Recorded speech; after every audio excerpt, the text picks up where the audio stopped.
Good morning everyone. आज हम automobile engineering का एक बहुत ही इंटरेस्टिंग टॉपिक के बारे में जानने की कोशिश करेंगे और समझने की कोशिश करेंगे आखिर वो क्या चीज़ है। तो उस टॉपिक का नाम है अंडर स्टेयर और ओवर स्टेयर। अंडर स्टेयर क्या होता है और ओवर स्टेयर क्या होता है, इसके बारे में हमें जानना है।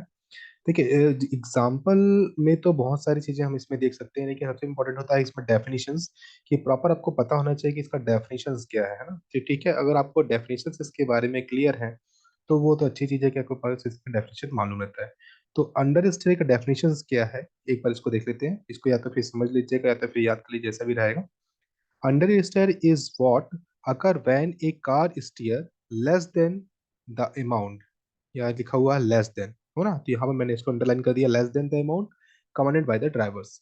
और ओवर स्टीयर के केस में क्या लिखा होगा, oversteer is what occur when a car turns more than the amount commanded by the drivers. इसका मतलब ये होता है कि अगर मैं अंडर स्टेयर और ओवर स्टेयर, सबसे पहले बात करते हैं अंडर स्टेयर ओवर स्टेयर से पहले हम बात करते हैं स्टेयरिंग। तो स्टेयरिंग का मतलब ये होता है कि हमें किसी भी ऑटोमोबाइल्स व्हीकल्स की, अगर मैं व्हीकल्स की ही बात कर रहा हूँ तो व्हीकल्स के केस में अगर हम इसे राइट टर्न मोड़ रहे हैं या तो फिर हम लेफ्ट टर्न की तरफ ले रहे हैं, यानी कि हमने राइट की तरफ लिया या तो फिर लेफ्ट की तरफ मुड़ा, ठीक है, तो उसके अकॉर्डिंगली हम बोलते हैं इसको स्टीयर प्रोवाइड करना है। क्या करना है, स्टीयर प्रोवाइड करना है। तो स्टीयरिंग का मतलब होता है आपको लेफ्ट टर्न या राइट टर्न आपको इसमें से लेना है। ठीक है, क्लियर है। तो अंडर स्टीयर क्या बोलता है यहाँ पर, कि आपको लेफ्ट टर्न या राइट टर्न अगर आप उसमें लेते हैं, यानी कि ऑटोमोबाइल व्हीकल्स में आप अगर राइट टर्न मुड़ रहे हैं या तो फिर लेफ्ट टर्न मुड़ रहे हैं, तो उस केस में क्या होना चाहिए ना, तो आपको एक कॉर्नर में टर्निंग करना है। ठीक है, तो अंडर स्टीयर में ये बोल रहे हैं कि जब भी हम कभी भी टर्न करते हैं किसी भी गाड़ी को, व्हीकल्स को, तो जितने अमाउंट से हमें टर्न करना चाहिए तो उसमें वो उस अमाउंट से टर्न ना होकर के उससे थोड़ा सा कम टर्न होता है। क्या होता है, कम टर्न करेगा, तो उसे हम अंडर स्टीयर की कैटेगरी में कंसिडर करते हैं। ठीक है, और ओवर स्टीयर जस्ट इसका अपोजिट होता है कि जितना हमें टर्न करना चाहिए वो उससे ज्यादा ही टर्न हो जाता है, तो वो जो भी चीजें हैं वो ओवर स्टीयर में कंसिडर्ड हो जाते हैं। ठीक है, यानी कि आपको अगर टर्न जितना भी करना है तो आपके अकॉर्डिंगली वो उतना टर्न नहीं हो पाया, यानी कि वो लेस टर्न हुआ, तो उसे हम बोलेंगे अंडर स्टेयर। और जितना आपको टर्न करना चाहिए था पर उतने से ज्यादा ही टर्न हो चुका है, तो उसे हम बोलेंगे यहाँ पर ओवर स्टेयर। ठीक है, तो ये होता है अंडर स्टेयर और ओवर स्टेयर, कम टर्न करना और ज्यादा टर्न हो जाना, यानी कि आपने उसे कम टर्न हो गया और आपसे वो ज्यादा टर्न हो गया। क्लियर है, तो इसे हम बोलते हैं अंडर स्टेयर और ओवर स्टेयर।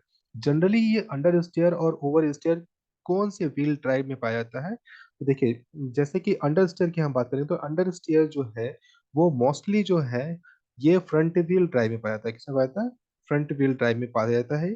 और ओवर स्टेयर की अगर मैं बात करूंगा तो ये मोस्टली जो है ये रियर व्हील ड्राइव में पाया जाता है। ठीक है, तो अंडर स्टीयर को याद रखना पड़ेगा, किसमें पाया जाता है, ये हमारे पास फ्रंट व्हील ड्राइव में, और ये होते हैं किसमें, रियर व्हील ड्राइव में वो स्टीयर। ये किस लिए होते हैं, ये भी एक लॉजिक है इसके पीछे कि हमें पुश करना है या पुल करना है, यानी कि हमें व्हीकल्स को खींचना है या व्हीकल्स को हमें धक्का मारना है। धक्का मारने का मतलब ये हुआ कि हम पूरे बॉडी का वेट जो है खींच के ले जा रहे हैं या तो फिर पूरे बॉडी के वेट को उसमें धक्का मार रहे हैं, तो ये उसके कंडीशंस पे डिपेंड करता है। और साथ साथ में स्टीयरिंग का भी उसमें एक रोल रहता है कि आपका जो ड्रिवन सिस्टम है वो आगे वाले पहिए में जा रहा है या पीछे वाले पहिए में जा रहा है, तो उसके कारण भी ये डिपेंडेंट है। इसलिए हम बोलते हैं कि फ्रंट व्हील ड्राइव में अंडर स्टीयर मोस्टली केसेस में पाए जाते हैं और रियर व्हील ड्राइव में ओवर स्टीयर मोस्टली केसेस में पाए जाते हैं। तो ये दो कंडीशंस होते हैं, अंडर स्टीयर और ओवर स्टीयर होते हैं।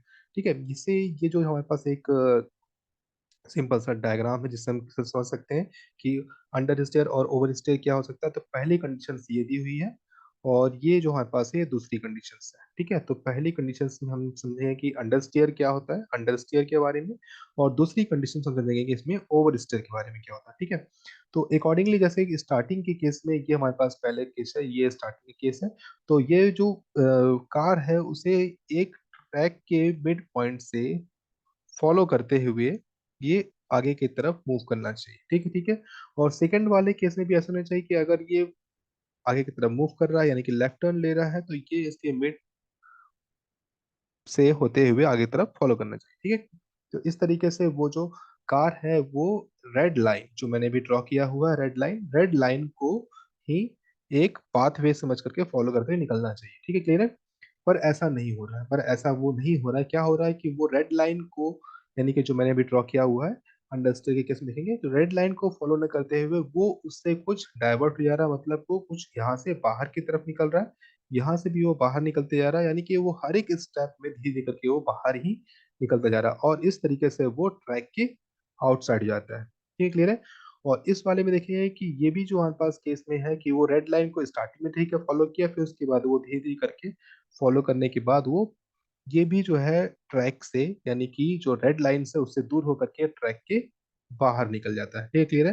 लेकिन इंपॉर्टेंट यहाँ पर ये समझना हमें अंडर स्टेयर के बारे में और ओवर स्टेयर के बारे में, कि जब हमें इसको लेफ्ट टर्न लेना था फर्स्ट वाले केस में पर लेफ्ट टर्न लेना था, तो उसमें हमें ये रेड लाइन को फॉलो करने के केस में हमें इसमें थोड़ा और ज्यादा टर्न होना चाहिए, पर ये टर्न उतना नहीं हो पाया, तो वो ये जो है ट्रैक के बाहर निकल जाता है। ठीक, क्लियर है। यानी कि जितना उसे टर्न करना चाहिए था वो टर्न उतना नहीं कर पाया, तो एंगल कुछ कम टर्न हुआ, जिसकी वजह से वो ट्रैक के आउटसाइड निकल गया। तो ऐसे केस में जितना टर्न होना चाहिए था, तो यहाँ पर क्या हुआ, जैसे इतना गैप जो दिख रहा है यहाँ से यहाँ तक का गैप, ये इतना गैप जो है वो लेस है ना, लेस टर्न कर रहे हैं, तो यहाँ पर दिखाता है कि हाँ ये लेस टर्न हुआ, इसकी वजह से ये ओवर अंडर स्टेयर कैटेगरी में आते हैं। ठीक है। और ये जो यहाँ पर दिखा रहा है कि ये ओवर टर्न हो चुका है, ये कुछ ज्यादा ही टर्न हो चुका है ना, यानी कि मोर, तो यहाँ पर जो है वो कुछ ज्यादा ही टर्न कर चुका है, इसलिए हम बोल रहे हैं यहाँ पर क्या इसको ओवर स्टेयर। तो पहले वाले केस में यहाँ पर जो हो रहा है वो लेस टर्न हुआ, तो वो बाहर निकल गया, ट्रैक के बाहर चले जाता है, और इस कंडीशंस में भी वो ज्यादा टर्न कर जाता है, मोर टर्न कर जाता है, तो भी वो ट्रैक के बाहर निकल जाता है। ठीक, क्लियर है। तो कम टर्न करने को हम क्या बोलते हैं, लेस अंडर अंडर स्टीयर, और जो मोर है यानी कि ज्यादा टर्न कर जा रहा है इसे हम क्या बोलते हैं, ओवर स्टीयर। तो ये होते हैं अंडर स्टीयर और ओवर स्टीयर। होपफुली आप समझ चुके होंगे कि इसमें क्या डिफरेंस होता है अंडर स्टीयर और ओवर स्टीयर के केसेस में। ठीक है। अब इसके बाद एक और इसका डायग्राम देख लेते हैं। देखिए इसमें देखिए क्या दिया हुआ है, इसमें भी सेम चीज है ना उसका, जैसे हम एक प्रैक्टिकल एग्जांपल ही यहाँ पर देख रहे हैं कि कहाँ पर ये ज्यादा मिलता है हमें। तो ये देखिए जो रेसिंग कार है, रेसिंग कार के केस में इसे ये जो फर्स्ट केस में यहाँ पर से टर्न करते हुए बाहर की तरफ निकल जाना चाहिए, यानी कि पूरी तरह से कार पाथ टर्न कर देना चाहिए, और यहाँ से भी इस तरह से करते हुए बाहर की तरफ निकल जाना चाहिए। तो इस वाले केस में लेकिन वो कुछ कम टर्न कर गया, तो यहाँ पर ये जो है ट्रैक के बाहर निकल रहा, और इस वाले केस में वो कुछ ज्यादा ही टर्न कर दिया, तो ये यहाँ पर हो जा रहा है क्या, ओवर स्टेयर। तो पहला केस यहाँ पर जो बन रहा है ये हमारे पास है अंडर स्टेयर के केस में, ये हो जाता है किसमें, अंडर स्टेयर के केस में, और ये जो हमारे पास सेकंड वाला है ये बन जाता है किसमें, हमारे पास ओवर स्टेयर के केस में। अब ये अंडर स्टेयर और ओवर स्टेयर जो हमारे पास है उसमें हमें किस बातों का ध्यान रखना चाहिए, है ना, किन बातों का हमें इसमें ध्यान रखना चाहिए। तो पहला केस हमारे पास है इंपॉर्टेंट यहाँ पर ये, कि जब भी हम इसकी बात करेंगे तो हम बात करेंगे स्पीड की, है ना, ठीक है ना, किस बात करेंगे, स्पीड, यानी कि आपके पास जो भी आप एक्सीलरेट कर रहे हैं तो आपको स्पीड को मॉडरेट करना पड़ेगा अकॉर्डिंग टू रेडियस, यानी कि जो भी रोड का जो रेडियस होगा, जो कर्वेचर होगा जहां पर सब जिसको टर्न करना पड़ेगा, तो आप जो बात कर रहे हैं कि रोड का जो रेडियस होता है यानी कि कर्वेचर जहां पर वो टर्निंग हमें, या तो फिर कॉर्नर की बात करते हैं हम उस चीज को, तो वो हमेशा क्या होता है, कांस्टेंट होता है, यानी कि आप इसको चेंज नहीं कर सकते, है ना।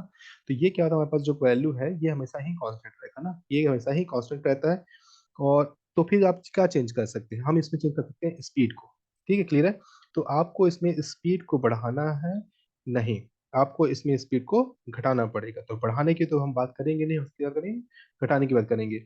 लेकिन ये जो रेसिंग कार आप देख रहे हो पीछे राइट से इसमें धुएं निकल रहे हैं, है ना, स्मोक निकल रहा है, ये क्यों हो रहा है, क्योंकि ये साथ साथ में ब्रेक का भी यूज कर रहे हैं, किसका यूज कर रहे हैं यहाँ पर, ब्रेक का भी, यानी कि वो एक्सलरेट देने के साथ साथ ब्रेकिंग सिस्टम का भी यूज कर रहे हैं, जिसकी वजह से जो यहाँ पर इसके व्हील्स हैं वो क्या कर रहे हैं, स्किड कर जा रहे हैं, क्या कर रहे हैं, स्किड कर जा रहे हैं। तो ये स्किड करने की वजह से उनके बीच में फ्रिक्शन हो रही है, टायर और रोड के बीच में, और यहाँ पर से स्मोक निकल रहा है। ठीक है, क्लियर है। तो ये तो खैर इनकी कंट्रोलिंग है तो ये कर सकते हैं, लेकिन आप लोग ऐसा ना करें बिल्कुल भी, है ना। तो ये जो ध्यान रहेगा कि आपको स्पीड को हमेशा ही कंट्रोल करना पड़ेगा इस केस में, स्पीड को लेकर चलना, क्योंकि आप रेडियस तो कांस्टेंट है, कभी चेंज कर नहीं पाएंगे। और ब्रेक का भी यूज कर सकते हैं, लेकिन ब्रेक का यूज आपको अगर अच्छे तरीके से करने आता है ठीक है, अदरवाइज आप छोड़ दीजिए, स्किड होने का बहुत प्रॉब्लम होता है, एक्सीडेंट्स हो सकती है। तो ये हमारे पास दो केसेस में, यानी कि पहला जो केस है ये है अंडर स्टीयर का, तो पहला वाला जो इसमें अंडर स्टीयर हो गया, और दूसरा जो केस हमारे पास है इसमें ओवर स्टेयर का केस आ गया। ठीक है, तो होपफुली आप जो है इसमें अच्छे तरीके से समझ चुके हैं कि अंडर स्टेयर और ओवर स्टेयर क्या चीज होता है। ओके, तो आज के लिए इतना ही, फिर हम इसमें कल देखेंगे कि क्या होते हैं। Okay, thank you.